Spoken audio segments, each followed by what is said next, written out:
ABN Marathi news मध्ये आपल्या सर्वांचं स्वागत आहे।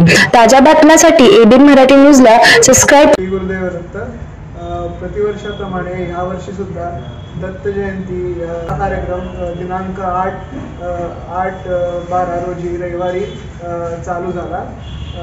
श्री दत्त पादुकांना रुद्राभिषेक करून हा कार्यक्रम चालू झाला आणि त्यासहित गुरुचरित्र पारायण सुद्धा त्या दिवशी चालू झाले।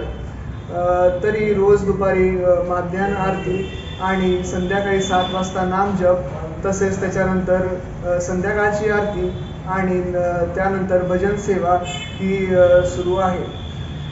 तसेच उद्या दिनांक 14 रोजी शनिवारी दत्त जयंतीचा सोहळा असेल।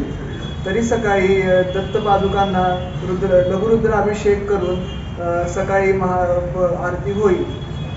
त्यानंतर संध्याकाळी 5 वाजता श्री नंदकुमार जोशी ह्यांचे श्री दत्त जन्मानिमित्त कीर्तन संध्याकाळी 5 ते 6:45 पर्यंत चालेल। तसेच 6:45 दरम्यान दत्त जन्माचा सोहळा म्हणजेच पाळणा व गुलाल हा कार्यक्रम होईल आणि त्यानंतर श्रींची महाआरती आणि भजन सुद्धा होईल।